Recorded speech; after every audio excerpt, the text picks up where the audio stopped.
Win it requires nothing less than the utmost commitment to victory, an all-conquering determination, an unstoppable will to win.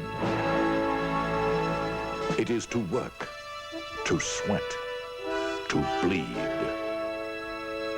It is to run faster than you ever thought you could, to fly higher than you ever dreamed possible.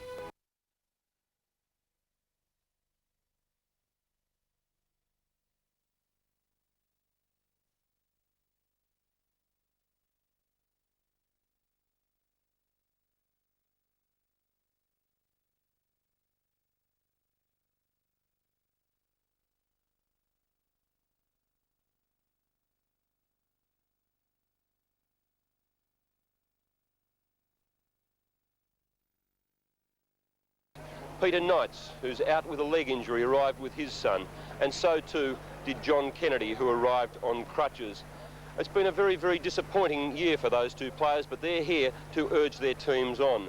The scalpers have been having a pretty free run. Tickets are advertised $60 to $65. They were being sold for $200 before that rain and hail bombed Melbourne last night. People are enjoying their barbecues in this break in the weather, and the club theme songs for Essendon and Hawthorn are really at the top of the hit parade. The kids are arriving proudly decked out in their club Guernseys, in the red and black of Essendon and the yellow and gold of Hawthorn, their hair brightly dyed and their faces painted. This is really that one great day of the year, that one day in September, and the atmosphere here at the MCG is electric. And welcome back to Grand Final Day 1984. On screen at the moment, Hawthorn coach Alan Jeans going through the warm-ups with his players prior to the big match. They'll be joining us on the MCG arena very, very shortly. But right now, let's take the opportunity of running through the players who will fight out the 1984 VFL Premiership, those representing Hawthorn and Essendon.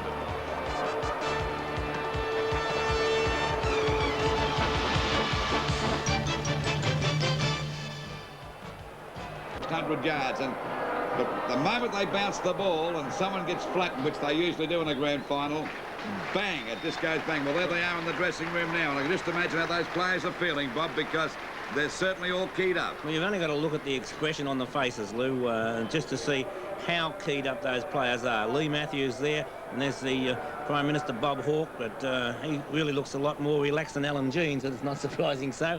But Michael Tuck, and look, you can, the tension is written on the faces of every player. I know that Alan Jeans has been very nice to the Prime Minister, but I think he can do without that at the moment. But you've got to be courteous, haven't you? But Jeans, he's a very astute. Mr. Prime Minister, distinguished guests, ladies and gentlemen, boys and girls, the Victorian Football League welcomes you all to the 1984 Grand Final between Hawthorn and Essendon. We also welcome viewers throughout the world to this telecast of our Australian Rules Football Grand Final in Melbourne, the capital of the state of Victoria. As in previous years, this match will be seen live throughout the length and breadth of Australia, and through the expertise of OTC via Intelsat, it will be seen live in the United States, Hong Kong and New Zealand, and on delay in Great Britain, Germany, Italy, Canada, Holland, Austria and Japan. Over 45 million people will be watching this grand final today. This year we welcome the Nissan Motor Company as official sponsor. And while the umpires and the players are preparing in the last few minutes, it allows me to thank the Royal Australian Air Force Band, led by Squadron Leader Mike Butcher, our Victorian Precision Marching Girls, and of course our magnificent gold medalists from the Los Angeles Olympic Games. Our special guest this year is the man who is Australia. Born David Gordon Kirkpatrick, the film of his life story opens in Melbourne next month, and it's called simply The Slim Dusty Movie. Would you please make welcome to this grand final day, the one day in September, Slim Dusty.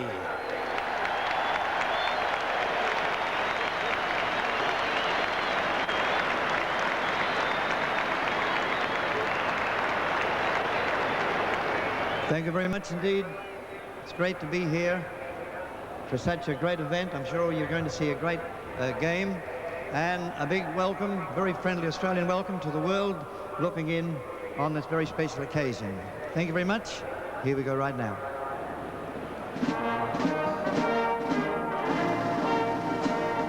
Once a jolly swagman camped by a buildup under the shade of a coolabah tree, and he sang as he watched and waited till his billy boiled.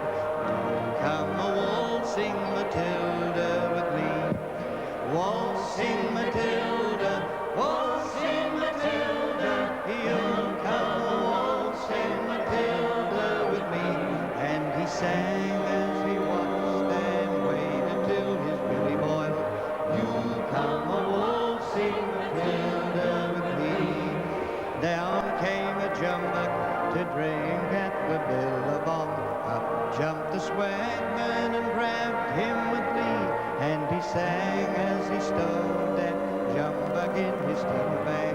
You come a waltzing Matilda with me, waltzing Matilda, waltzing Matilda, you'll come a waltzing Matilda with me. And he sang as he stowed that jumbuck in his tucker bag. You'll come a waltzing Matilda with me. Up rode the squatter, mounted on his thoroughbred. Up rode the troopers, 1, 2, 3. Who's that jolly jumbuck you've got in your tucker bag? Come a waltzing Matilda with me, waltzing Matilda, waltzing Matilda, you'll come a waltzing Matilda with me. And he sang as he stowed that jumbuck in his tucker bag. You'll come a waltzing Matilda with me. Up jumped the swagman, sprang into the billabong. You'll never take me alive, said he, and his ghost may be heard as you pass by that billabong. You'll come a waltzing Matilda with me. All together. Waltzing Matilda, waltzing Matilda, you'll come a waltzing Matilda with me, and his ghost may be heard as you pass by that billabong. You'll come a waltzing Matilda with me.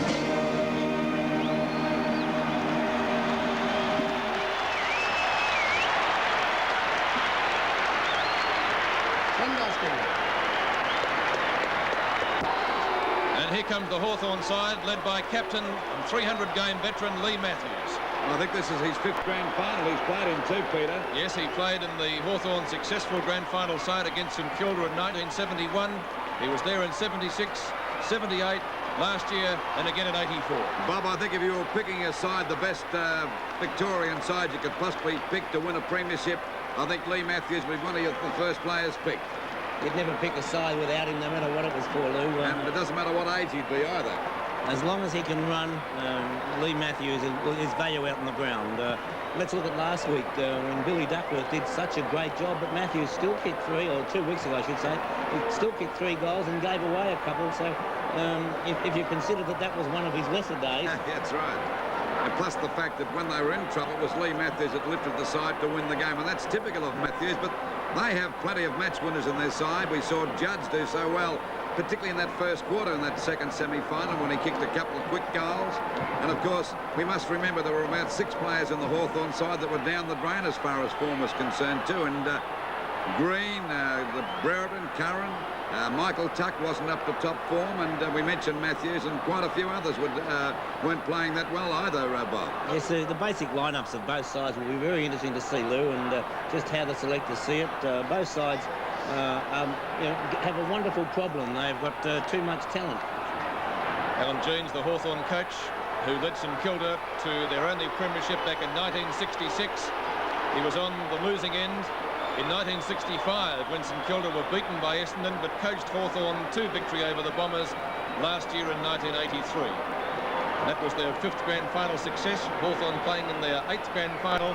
Essendon chasing success at 84, which has eluded them since 1965. I think we should give full marks to the young kids in the cheer squad because they've done a marvellous job of these banners, Bob. They do a wonderful job, don't they, Lou? They add colour to the work that goes into those banners for 1 second of action, really, because that's how long it takes those players to get through there. Sometimes they have a bit of trouble getting through. There's been a cloud over the Essendon side. 3 players in particular, Paul van der Haar, Baker in the centre, and of course Clark that was knocked out last week. That's right. And whether these 3 players play today, well, it remains to be seen. We won't know until I think just before the start, Peter. Yes, quite often they send players out there and they've got no intention of taking part in the match, just to confuse the opposition. Whether it does or not, I don't know. Well, I think the opposition have spies all over the place, whether it's Hawthorn or Essendon. They seem to know what's going on before the actual side that's trying to be so secretive. I think the amazing part is the gatekeeper usually tells them. That's right. That's right. It's starting to rain, Pete. Yes, we have a light shower of rain coming down at the moment. Well, the crowd, of course, can't run for cover because if they do, they would probably lose their seats, even though they are reserved, and the hardier types would, I dare say, move along. Pete, I don't think the rain will last long. I think it's only a shower, and of course, we certainly hope so because of this big crowd. They're expecting a top game, and I think it'll be a great game here today, the grand final of 1984. Well, Clark's out there. Has some news for us, yes. Baker is out there. Stephen, let's go down to you again. Thank you, Peter. I've had a talk to both team managers. Essendon, well, they're all fit and raring to go. On the bench will be Harvey and Thompson. Bahaja, Wood and Elshaw didn't make the final 20. For Hawthorn, well, Ian Payton is into the 20. He'll be in the opening lineup. Curran and Eade will be on the bench, and that means that Langford, Buckenara and Polkinghorne won't be playing. Well, thank you very much indeed, Stephen. All right, well, let's take a look now, Bob Skilton, at some of the players to watch in this afternoon's grand final. Well, no doubt when you're talking about players to watch, Bertie Di Pierdomenico. Dippy, as he's affectionately known, what a wonderful game he played in that second semi-final, and we watched one of the great goals of football, and Di Pierdomenico with 4 goals from the wing, a real spirit to Hawthorn. Russell Green, just who picks Russell Green up? Shane Hurd had the job in that semi-final and did a wonderful job. It's the quietest that Russell Green has been, and one would expect Green to come right back from that game, whether Hurd is on him or not. I think Hurd will be. Michael Byrne, one of the most improved players around, undoubted talent, very constructive with both handball and kicking of the ball, and Essendon tested him out in that early round and gave him one to go on with early in the piece, and I think Michael Byrne showed that he has come of age of a footballer. Lee Matthews, as discussed with Lou, would always be there. An inspiration to any side. He may be 33 years of age, but he's not a player that anyone would relish going out to have to handle throughout a game of football. Matthews again, he went back and lined it up and put it through. For Essendon, there isn't any better captain around than Terry Danaher, like Lee Matthews. They both lead by example, and there's no other way than to do just that, and it's Terry Danaher who has led Essendon magnificently right throughout this season and last. And Simon Madden, their #1 ruckman, probably the most constructive ruckman with his telling ruck work in the league, and he's able to go down to full forward, which releases players like Merritt, and when Madden is at full forward, he's such a danger as well. Bill Duckworth at full back, solid as can be. Stephen, the toss is on now. Thank you, Bob. Tails it is. Lee Matthews won the toss, kicking to the Richmond end of the ground. Right, thank you, Stephen. So Hawthorn kicking to the Richmond end. That's the left as we look at from our commentary position. The wind out there, of course, does swirl one heck of a lot. So it will remain to be seen whether that is the scoring end. Did you see any of the reserves game, Bob? Yes, quite a bit of it, Pete. But as far as, you know, the wind on the MCG, it does swirl around, and you can always score at both ends of the ground. Graham McNaney and Peter McKenna are ready for us downstairs. Guys, what's it look like from your point of view? Well, Peter, what would nerves be doing to the players now? You've been out here in a grand final in front of a huge crowd. How would they be feeling? I mean, 120,000 in 1970. I know exactly how they feel, Graham. Many of these players would have had sleepless nights, of course, and they would just be dying for this national anthem to be over to get on with the action. Would any of them have slept over the last couple of nights, do you think, especially the younger players? I think it'll be a lot harder on the younger players, Graham. The older players have been through it before. They'd still have those that tingly feeling right through their body, but you bet that many of them would have had sleepless nights last night for sure.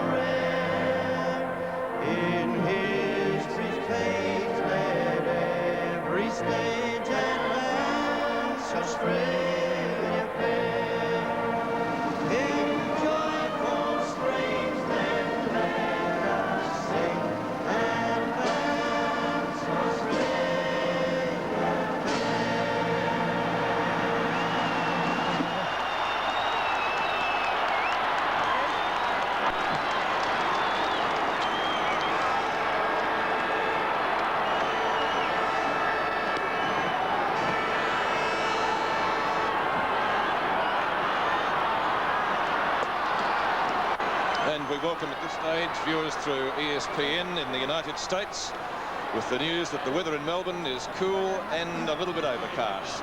The national anthem has just been sung. The team is taking up their positions now for the start of play.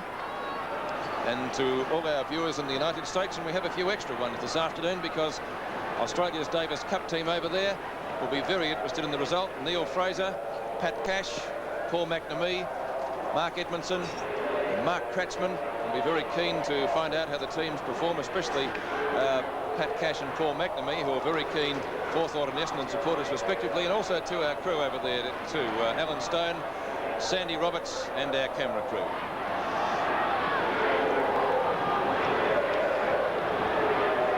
And that's a real bird's eye view, isn't it, up in the light towers? How they got there, goodness only knows. I don't think I'd care to be up there though, Bob. I don't think they'll be there for long. I think something will happen about that, but I can imagine, Bob, this game starting off pretty torridly too. I should imagine they're so keyed up, these players, and sometimes in the grand final, for the first 5 or 6 minutes, we see some pretty rough sort of football.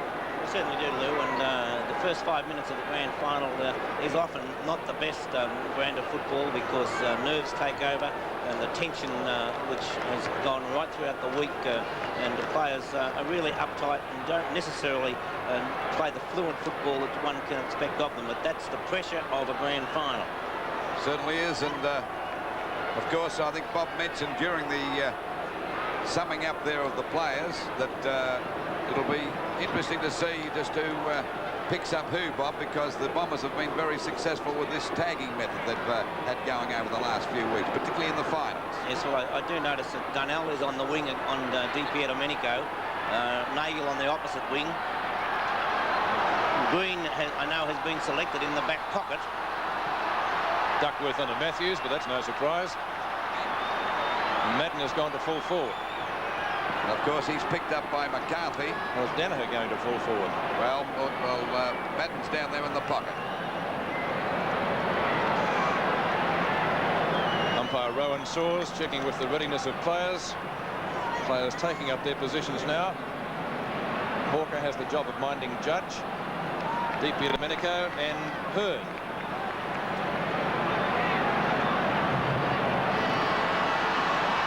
And from the Melbourne Cricket Ground, we begin the 1984 VFL Grand Final between Hawthorn and Essendon. We see Hawthorn 8 goals, 654 to Essendon, 3 goals, 11-29. He coached St Kilda to its first flag in 1966, and in 1984, the one-time Saints player takes part in his 5th grand final. While Jeans was a battler as a player, his opponent today, Essendon's Kevin Sheedy, was a key player in 254 appearances with Richmond. He played in 3 premierships as a rugged, hard-hitting back pocket, and it's been this aggressiveness that has been the earmark of Sheedy-coached teams from Windy Hill. More flamboyant, more outspoken, but Sheedy is just as desperate for success. The battle between Hawks and Bombers rests heavily with these two vastly different grand final campaigners.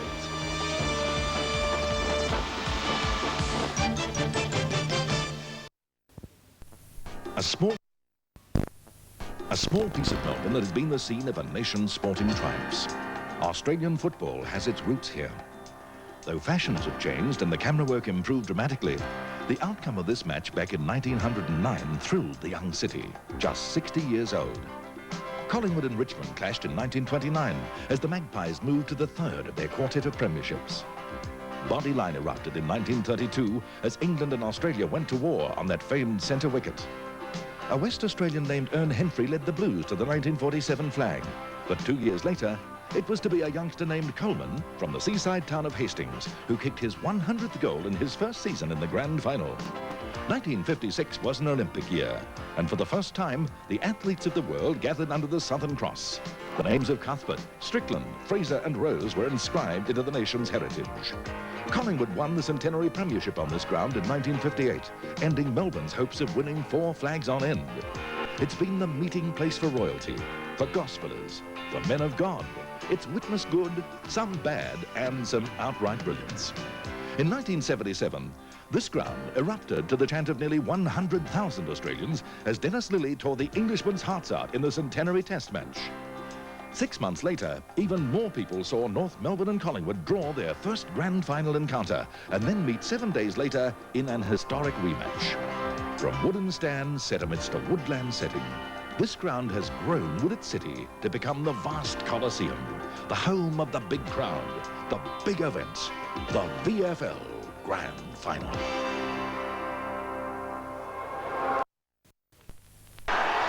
We begin the third quarter of the 1984 VFL Grand Final. Hawthorn leading 54-29. Knocked down by Madden, picked up by Watson, swings Essendon into attack. He's looking for Baker. No, that's no score. And so at three-quarter time, it will be Hawthorn 10-8-68, leading Essendon 5-15-45. Going 2 points, Matthews has... Concerning their star ruckman, Michael Byrne of Hawthorn has got blood dripping from his moustache after that last clash with Roger Merritt. And on the Essendon bench, Simon Madden, who was freely tipped by many to win the Brownlow medal as the best in the competition, has been sitting on the bench for most of the quarter. And I went over to find out if there was anything wrong with him, and they just said no, he's playing very poorly indeed. Brereton and Dipierre Domenico back in action. Dipierre, as he's running along, kept saying to himself on the boundary line, get my legs moving, but he was suffering from cramp, and they were more than content to rest him. Right, thank you, Stephen. Bob Skilton, how do you see the game to three-quarter time? Well, still evenly poised, I feel. Essendon playing better around the ground, but just have not been able to put the screw on the board. And Hawthorn's field kicking, I think, has let them down tremendously. They've won the ball on numerous occasions, only to put it straight to the opposition. A number of times Hawthorn have kicked just to an Essendon player. Their disposal, as I said, has really let them down, but they're still up there with a 21-point at quarter-time lead, that is, 25 points half-time, 23 points, so it just shows what a break can do early in a game. And they've hung on to that lead, but you cannot help but admire the way that Essendon have hung in there and really put desperate football to get back where they are. Young Harvey across the half-forward line. Duckworth, since going to full forward, has given them a lift and kicked 2 goals. Baker's continued to be a danger right throughout the game. But you can say the same about the Hawthorn players, with Matthews always a danger up there at full forward. Terry Wallace continually picking up kicks, and Kevin Sheedy at the moment having a few words to say to the Essendon side, and they would only need 2 quick goals and it would change the whole complex of the game. Certainly would, Bob. I've been very impressed with theirs down there in defence. He's played a marvellous game. And of course, the danger player is Baker for Essendon on the forward line, but Matthews always there when they really need him, and he kicked a magnificent goal in that quarter, because that's when they were in real trouble, Hawthorn. Right, we see the statistics to three-quarter time. It just shows how in general play Hawthorn, Essendon I should say, with 14 more kicks, 16 more handballs, 7 more free kicks, and 15 more handballs. And still trailing by 23 points. So it's how you use the ball that counts, Bob. Yes, and that's the area that Hawthorn have got to improve around the ground. Today's match is part of the 1984 Nissan VFL Premiership season. Well, this is the quarter that matters. This is the one that's going to win or lose a premiership for either side. Hawthorn have the advantage, 45-68.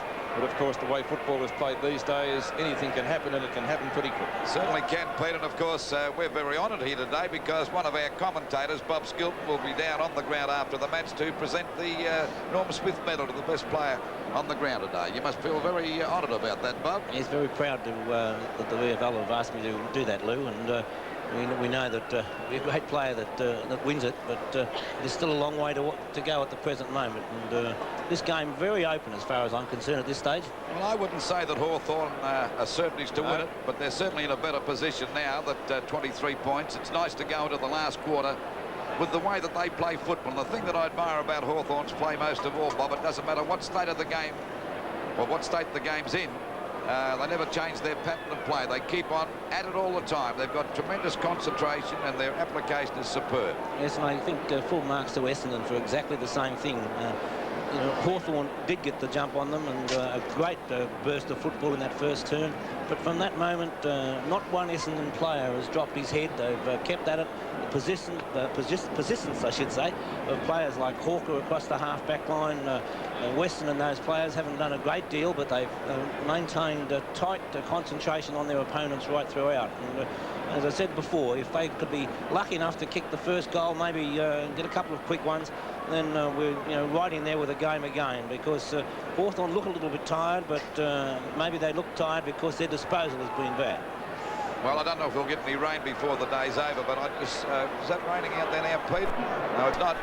Could get snow. We could get snow. I'll tell you what, the commentators are doing a marvellous job up here in this freezing cold, but still, that's our job, and the crowd are certainly getting their money's worth today. Both these sides putting on a tremendous show. And there's the crowd. I don't know whether it's the big... it wouldn't be a record crowd. No, I don't think so. I would say it'd be under 100,000. There's a few vacant seats at the top of the western stand, and I believe there were a few vacant seats here in the northern stand, not utilised by VFL Park members who had rights here today at the MCG. I would say it is probably well, the smallest grand final crowd we've had for probably 20 years, and there's still 100,000. Well, near enough to 100,000 here, but it's pretty cold on those top decks there this afternoon.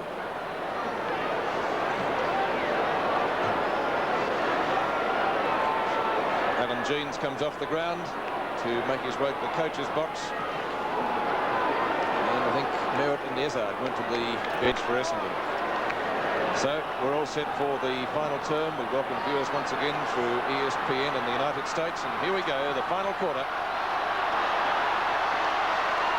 The final quarter of the 1984 VFL Grand Final at the MCG as umpire Glenn James comes in to bounce the ball. Hawthorn leading 68-45, only 23 points, anybody's match. Byrne and Madden knocked down by the Essendon player, picked up by Williams. Essendon swing into attack. They want to go quickly. In front is O'Halloran. This is their goal. Baker puts it through. That's what they wanted. And we've got a game on our hands again. 3 goals to Baker. 35 minutes. There's the siren. Essendon winning their first flag since 1965, and the final scores Essendon 14-21, 105 to 12-9, 81.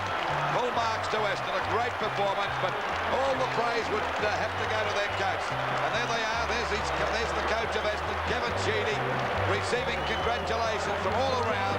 But what a performance, he shifted players all over the place, put Weston as centre-half back, what an effort he did. Alan Jeans, the losing coach, looking very sad.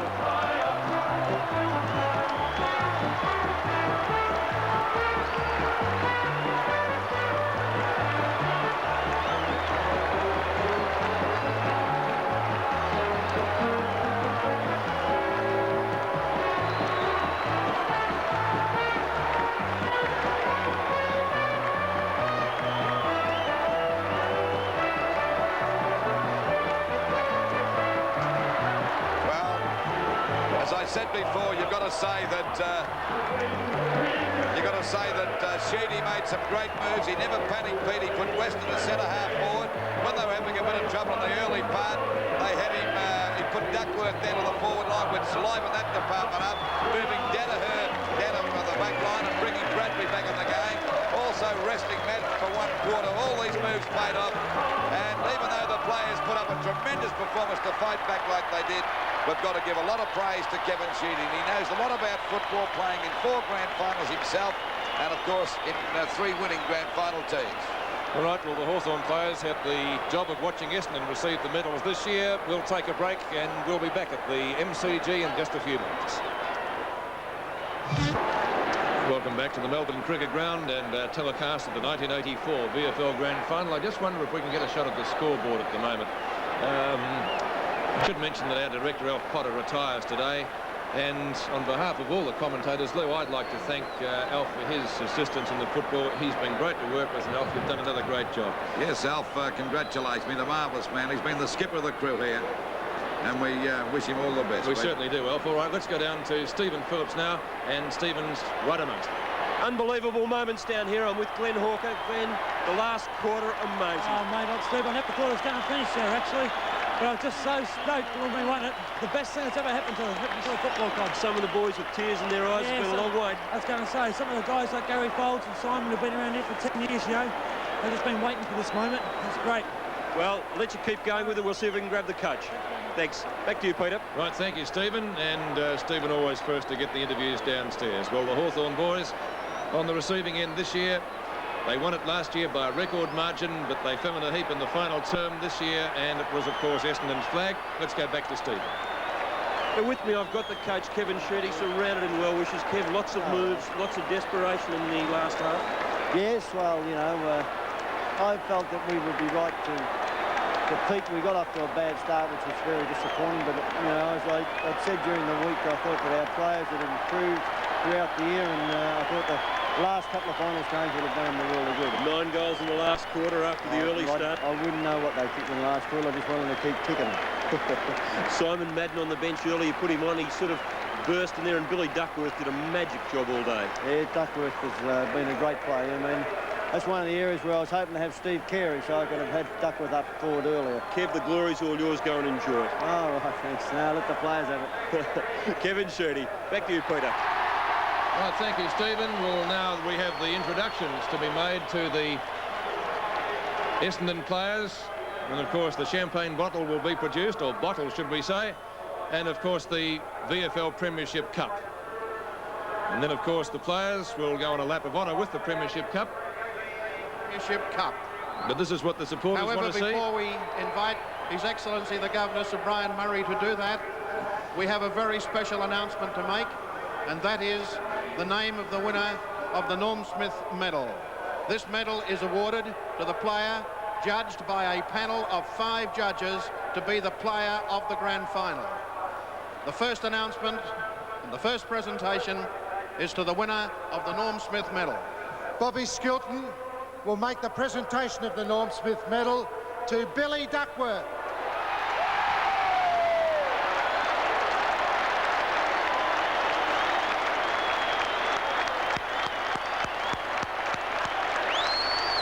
Billy Duckworth, judged player of the day and winner of the Norm Smith Medal.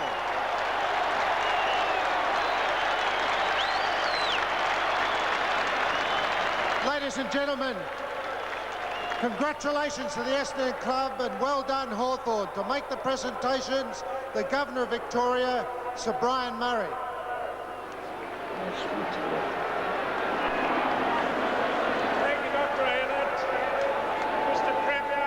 Billy put in when everything looked down. Oh, yeah, we knew this had to keep plugging away and our ball would come our way and it did. Oh, it's unbelievable. Go and join in. I bloody will. Great courage, most difficult conditions. The magnificent last quarter by Essendon has tipped the scales, and they are the Premier team. And it's now my great honour and pleasure to ask the team to come forward for the presentation of the commemorative medals and the Premiership Cup. Thank you, sir, Your Excellency. Now, ladies and gentlemen, join in the spirit of this and acknowledge the Premier players of 1984. Number 1, Mervyn Nagel.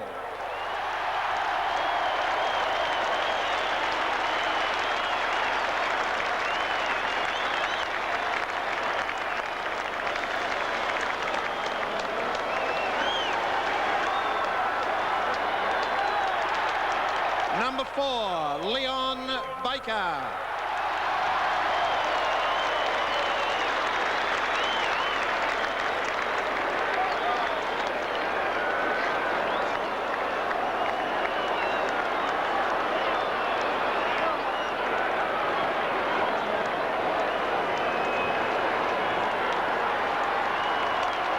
Number 7, Frank Donnell.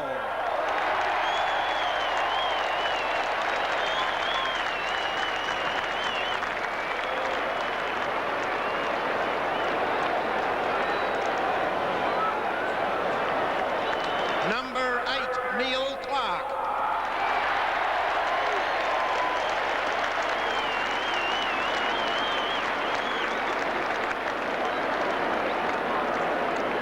Number 9, Shane Hurd.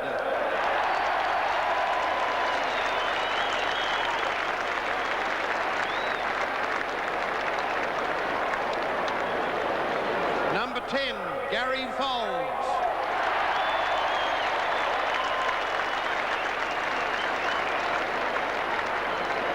Number 13, Darren Williams.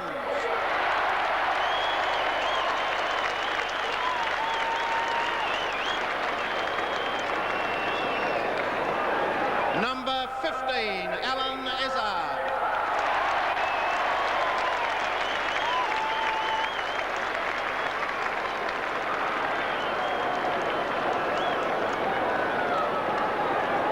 Number 18, Paul van der Haar.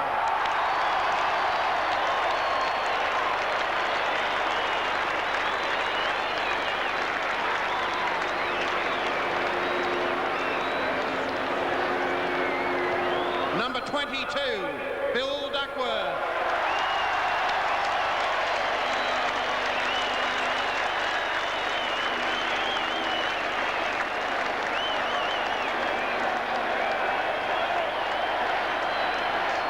Number 25, Roger Merritt.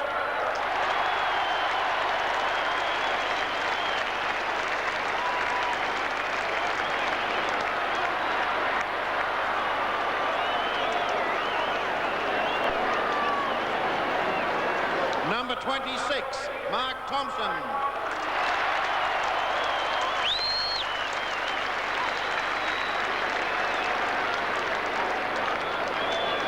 Number 27, Simon Madden.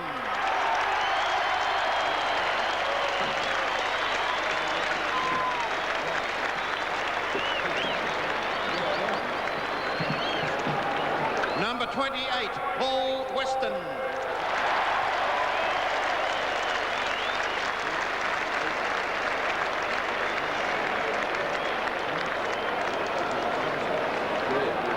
And he's back with his teammates. Number 30, Kevin Walsh.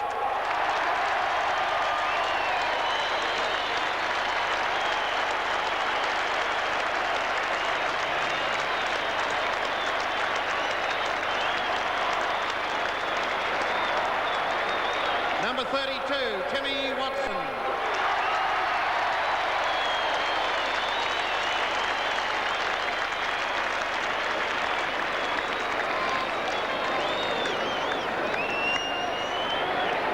Number 33, Glenn Hawker.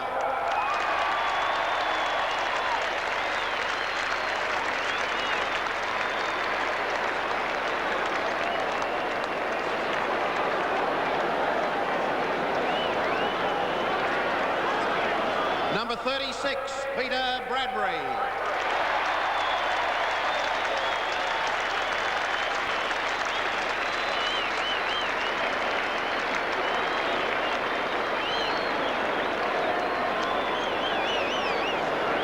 Number 38, Mark Harvey.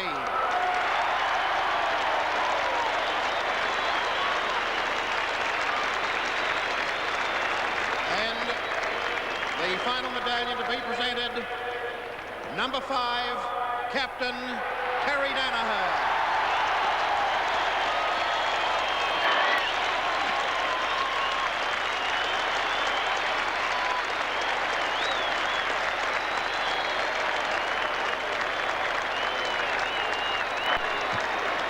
And now, ladies and gentlemen, joining his captain on the dais for the presentation of the Premiership Cup of 1984. Welcome the coach of the Essendon Football Club, Kevin Sheedy.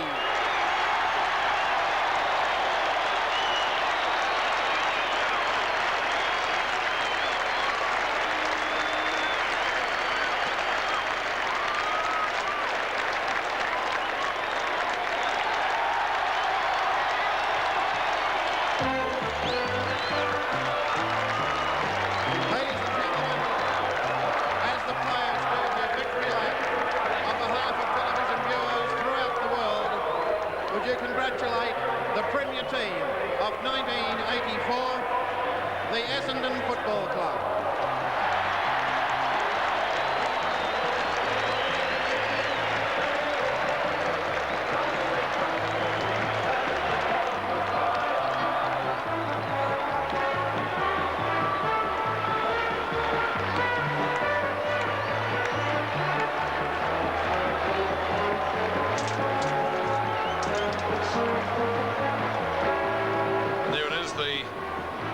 Premiership Cup being held aloft by the Essendon skipper Terry Danaher and their coach Kevin Sheedy as the press photographers go in for their chop. And now it's the Essendon players' turn to take the cup on its victory lap.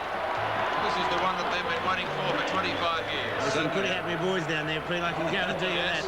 Well, it's a great feeling, Bob, if you've ever won a premiership, and to be out there with that crowd cheering you, it's just absolutely marvellous. The thing that I often think about, the coach has done such a great job here, Kevin Sheedy. They don't get a medal, Pete, do they? Just get to stand up there with the players. I think that Kevin Sheedy's coaching fee might have gone up by about 30 grand. I'd reckon. More keen than ever to get him, Lou, wouldn't they? While I was down on the ground, Pete, I did admire the Hawthorn players, D. Peter Domenico and Matthews and that, going around congratulating the Essendon players. Disappointed, but they realise now the game's over. They've been beaten by a magnificent final burst, and they really are delighted, those players.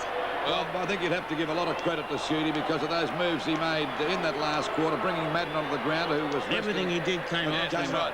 Weston was the most unusual move. He'd hardly touched the ball all day. Shows character in the Essendon side because they could have been shell-shocked after that start by Hawthorn, but they refused to give in, and to come back and finish in that last quarter in the manner that they did really does show character.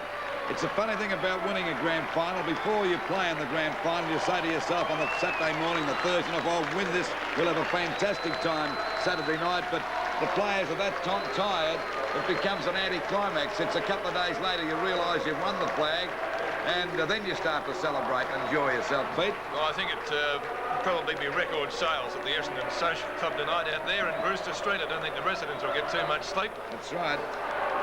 But the Bombers, their first flag success since the mid-60s, and full credit to them. They finished on top of the ladder at the end of the home and away matches.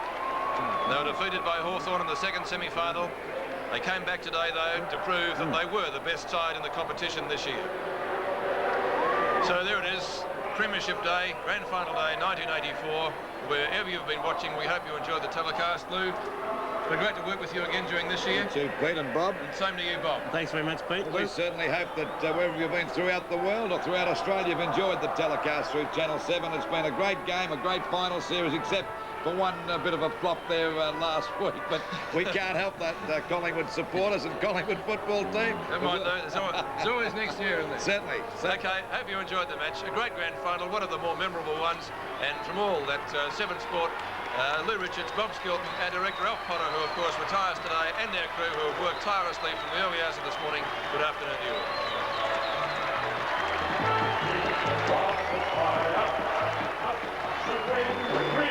By the Essendon player, picked up by Williams. Essendon swing into attack. They want to go quickly. In front is O'Halloran, and this is their goal. Baker puts it through. Centre wing, Essendon have decided, okay, we go for broke, and that's just what they're doing. Up towards full forward again. Oh, Bradley, here's the goal. Only a few points in it. Oh, those two goals came up in 2 minutes. Goes there, Baker taps the ball on. Oh, beautiful play. Goes for a goal.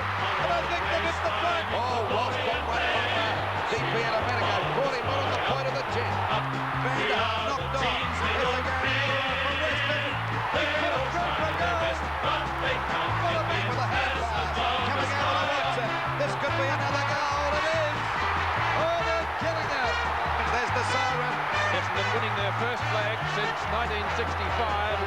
scores. Essendon 14-21, 105 to 12.